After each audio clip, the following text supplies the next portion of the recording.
Welcome to Show Me the Money with Michael Dirk. Show Me the Money is a podcast that is bringing in industry leaders in the commercial real estate sector that are either on the financing side, the development side, the acquisition side, disposition, brokers, investors, bankers, management companies, everyone that's in and out of the business in all facets of the trade, so that hopefully you can benefit if you're looking to grow your business, start your business, or maybe transition into something else. Hello, everyone. Welcome to Show Me the Money by Michael Dirk. We have another great episode here for everyone to enjoy. Today, we have Whitney Rhoades from our Portland office of Marcus Millichap.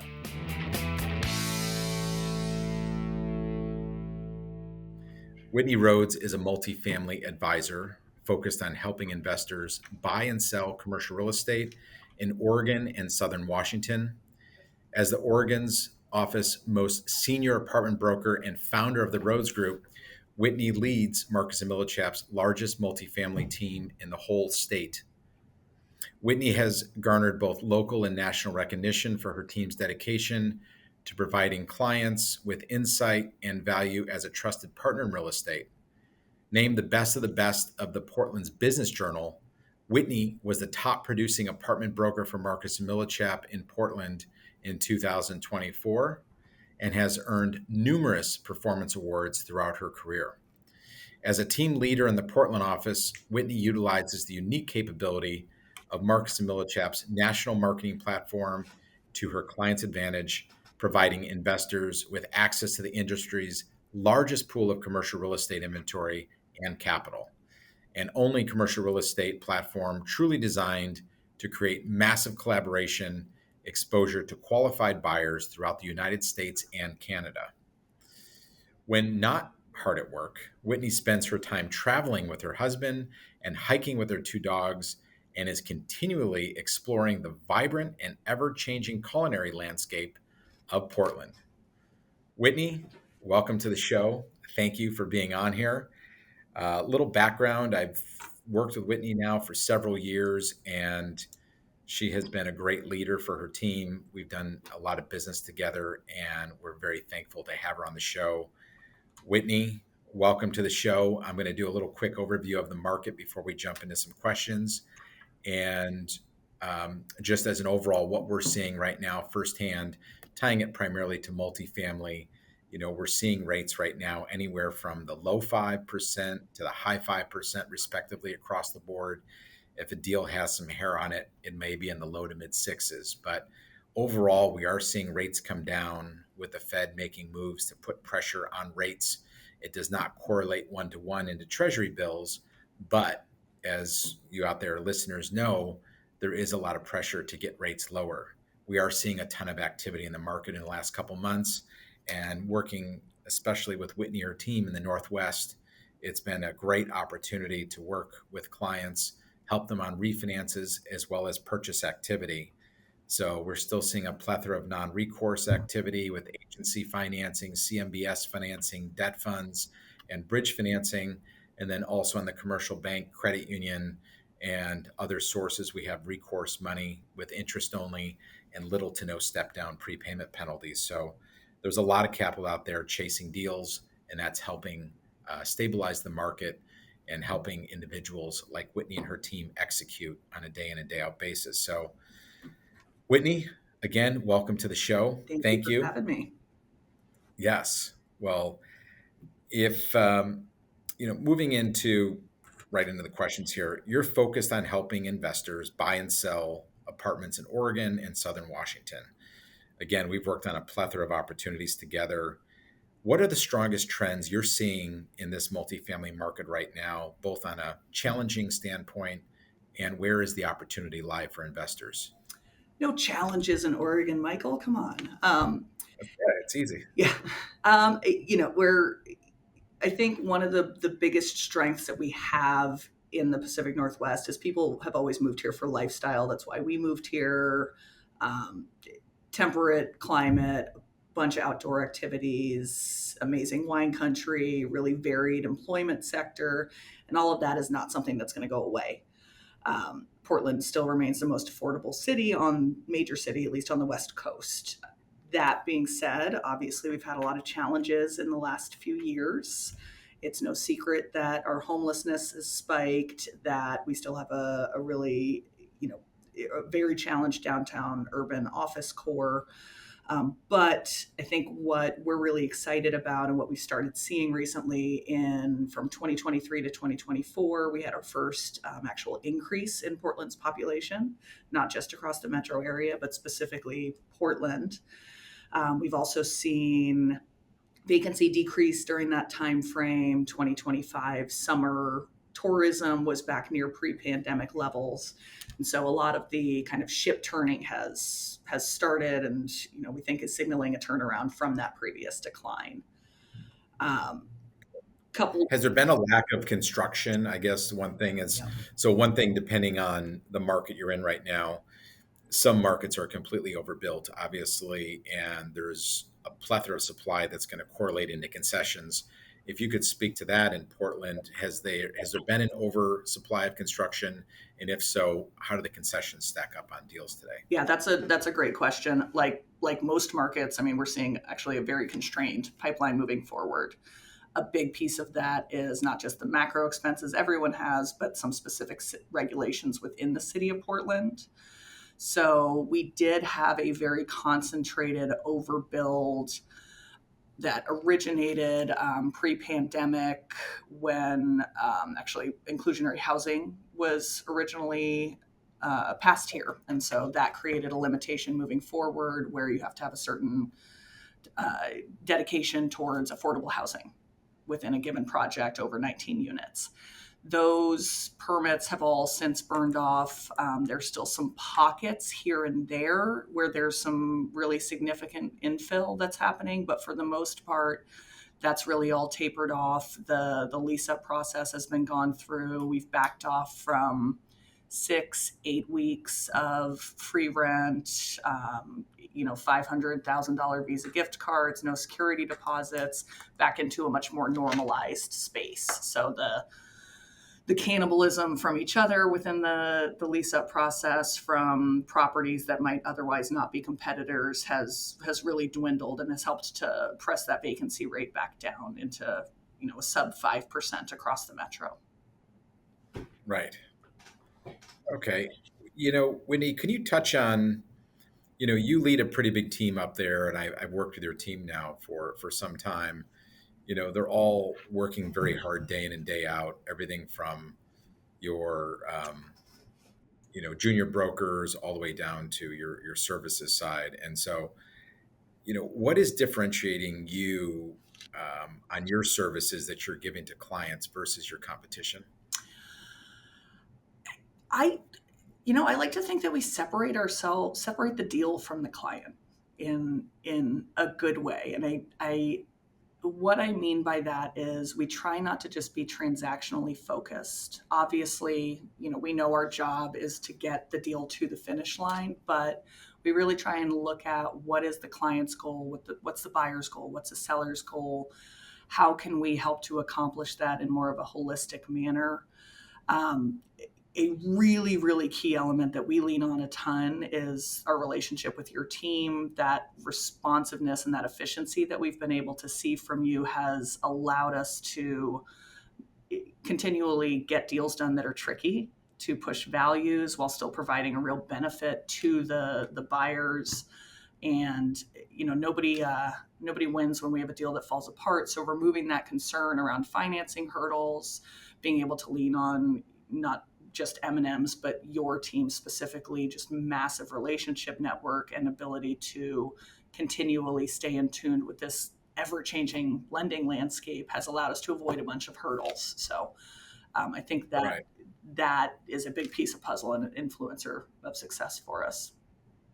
Well, thank you, Whitney. That means a lot. And with where my team is very thankful to be working with your team, and the collaboration has been incredible. Obviously, given the market data, having you with boots on the ground there and giving us that real intel at a moment's notice is imperative. And then us, and our team finding new lenders to leverage our platform. Here at Marcus, we the collaboration is really bar none one of the best in the industry. So we are very thankful for that. And to leverage off that platform, especially in this industry, as things are changing so quickly and so rapidly, I don't know how you are as a borrower to come in the market once every 6 months or once every 12 months and say, hey, I'm going to look at a deal today. Let's see, what per square foot is it, Whitney? What's the cap rate on this deal? What's that? What's this? And then coming to us on financing, where's the best 5-year money today? Where's the best 7-year money? And again, working as a collaboration with you and your team to be able to execute on these levels, I think really differentiates you from most of the brokers in the market.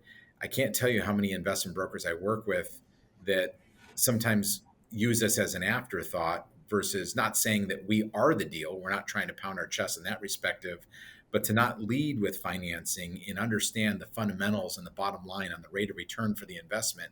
At the end of the day, this is an investment. So if you're not doing that, I think you're selling your client short. And so Absolutely. I think those clients, right. So those clients, look at that, understand it, especially ones who are sophisticated or become sophisticated over their career, and realize that the brokers that are not actively working with a capital team is something that is a huge shortfall. Absolutely. I mean, it would very realistically change our ability whether or not we can get deals done.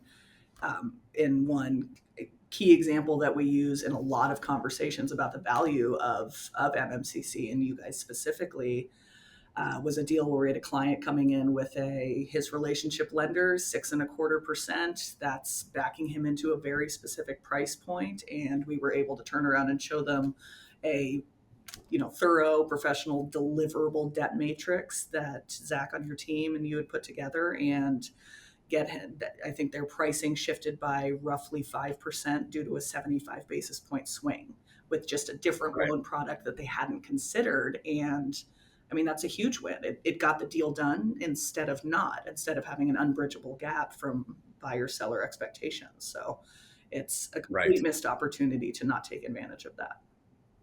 Yes. And there are lenders that are coming and going out of the market. It used to be monthly, now it's weekly, Mm-hmm. and they're changing so aggressively.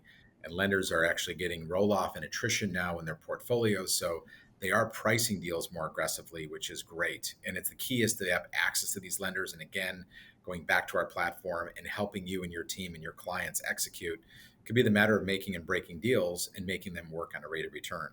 So, you know, understanding the client, looking at their financial statements, doing all the due diligence up front sets your client up, your seller up for a successful transaction. 100%. If you're looking at all these things 30 or 45 days into the transaction, it's like, oh, wait, he doesn't have enough reserves or there's an issue on the deal. I remember, one deal you and I worked through and we came across an environmental issue, deep into the deal, which we would have never known. But luckily, due to our relationship with that lender, we were able to leverage that relationship, work through it with the environmental consultants and engineers, and provide a great solution to do that. And so, Saved in again, exchange.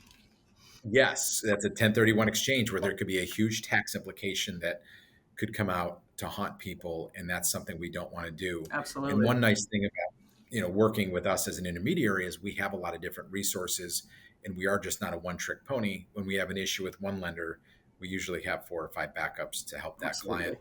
and again help the buyer and seller get the deal done.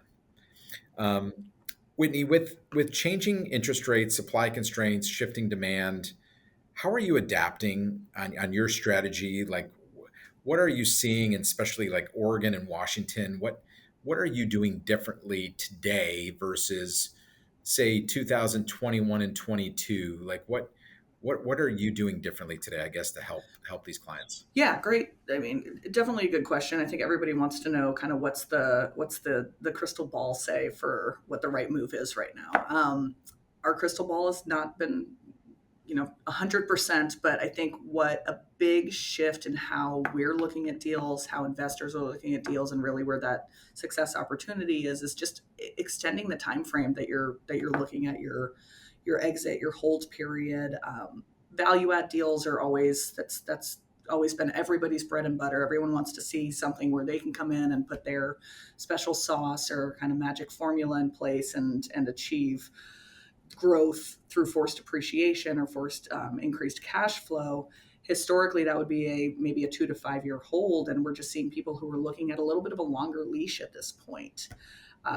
That additionally, just leaning kind of into our team, there's, as you know, there's 6 agents on the Rhoades Group, and just leaning into our deployment strategy where everybody's focused on a specific area all over Oregon and Southern Washington to make sure clients who are really heavily invested in specific markets, Portland especially, or people who have been invested very heavily into the Washington markets, which now has rent control, are looking for, in many cases, a lot more diversification. And so our ability to leverage that relationship, that saturation into each of those markets is key. And again, continuing to work with you guys to make sure, as you just said, the lender landscape shifts daily, weekly, and I don't have time to keep track of every single lender who's in has the best Right. appetite for a given asset. And so making sure that we're getting ahead of those in order to problem solve proactively is key. Right. And we can barely keep up with the lenders too. And being in the market day in and day out with our team of 6 of us, and then our platform of other originators across the country, we're doing all we can to keep up. And that's how quickly it's moving right now. So again, the communication, the collaboration, working together is imperative to help these clients be Absolutely. successful today. Can you walk us through a recent memory that was, really kind of positive or challenging on a deal? Something in specific? Both.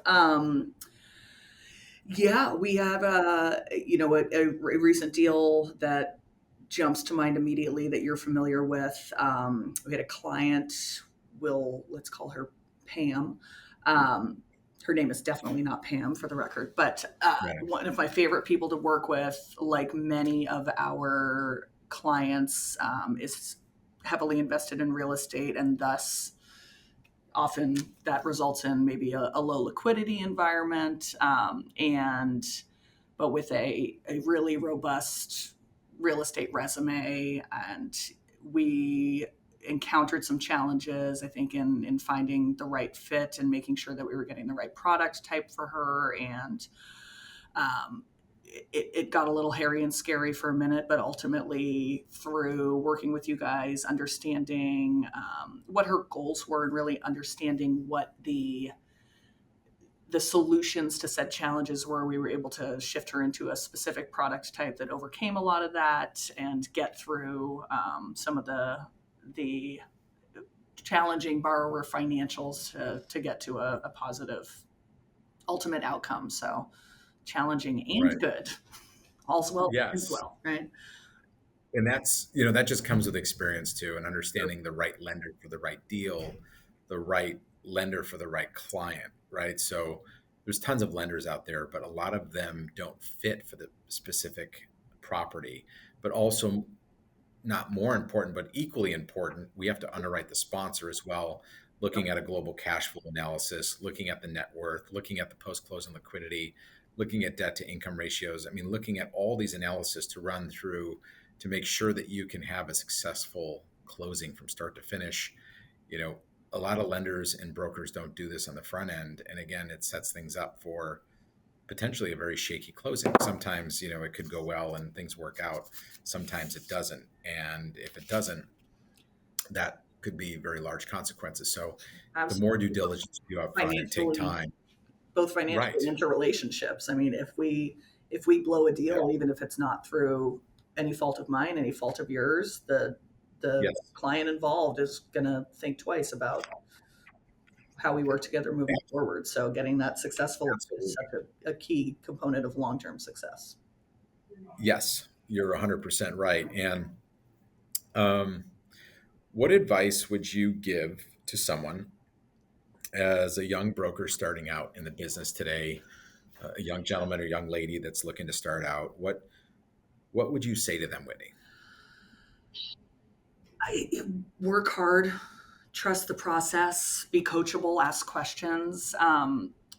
This business it's so challenging, right? If it wasn't, everybody would do it. And it's really not for the faint of heart. But what I will always tell new agents is, if you show up, the work ethic is there, you work your butt off, we can teach you everything else.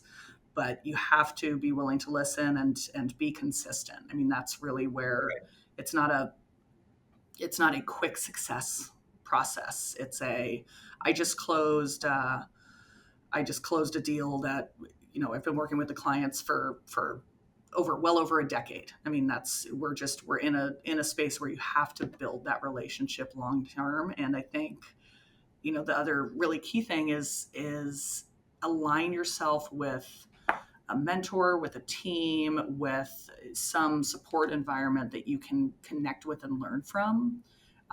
Because that's not something that the benefit ever goes away. After 13 years in the business, I still learn stuff from my guys who have been with me for a year. And, Right. it's everybody's got their different skill set and their different talent, and both wanting to come to work and spend time with people is key in a stressful environment. But, you need people who are better at things than you are, and always be able to learn and continue to grow 100%. Right. And I couldn't agree more. And your team is so lucky to have you. And I'm not Thank you. just saying that, but because of your experience and your attention to detail. In one particular deal too, that you closed about it was a few months ago over the summer, and methodically the buyer was physically there at the property, going through everything in detail and all the reports and doing everything, and how you just knocked down one item after another and addressed each one of those items. Other people would have lost their wits and gotten so frustrated.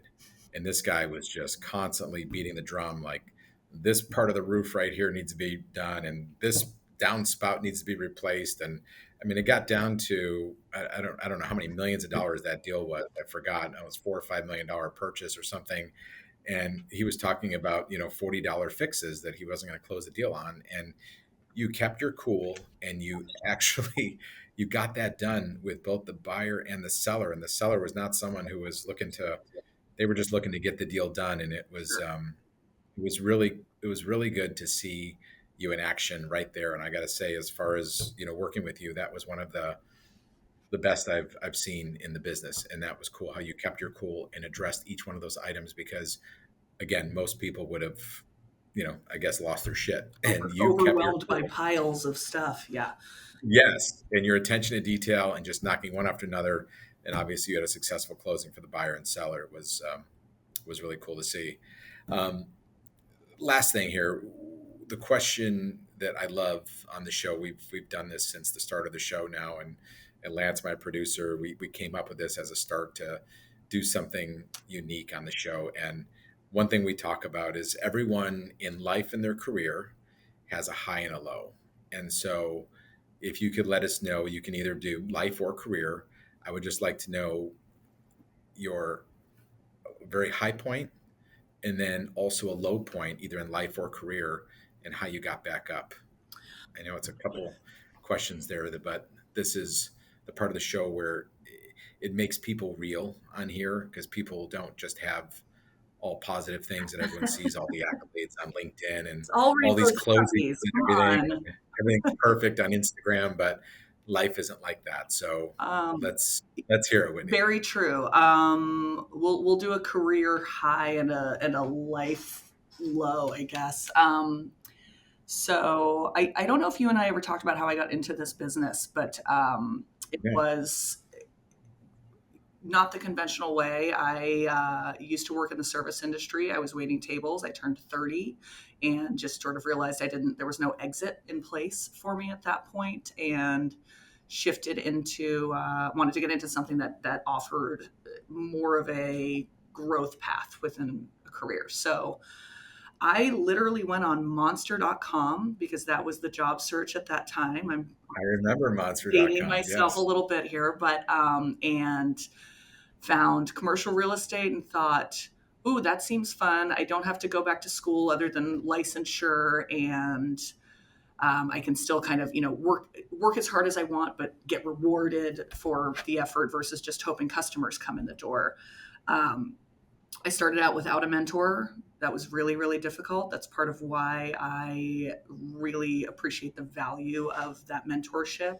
Was there was a lot of floundering. The office here is very different than it was at that point today, and Yes.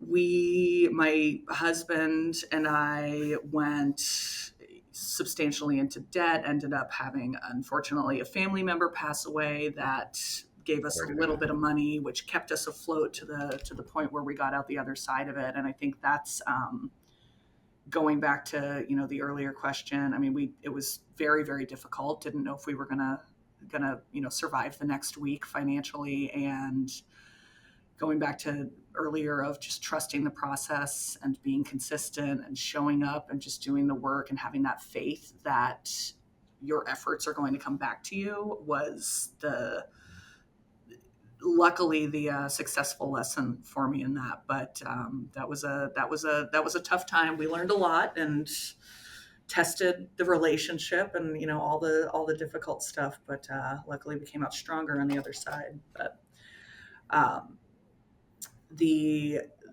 positive, I think, career driven.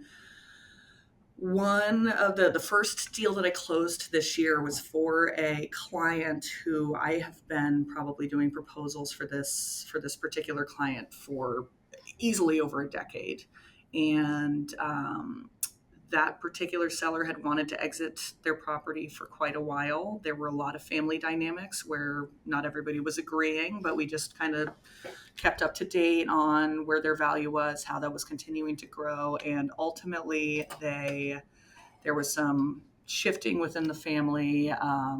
Everybody got onto the same page, and we were able to actually create an exit, get them out of this particular asset that was being personally managed by my main contact, and allow them to step away from something that had been 50 years worth of a 9 to 5 for them. And the relief on their face when I was able to sit down with them, tell them we've closed, it's official, you are 19 units lighter, was palpable and just really, really rewarding to be able to help somebody.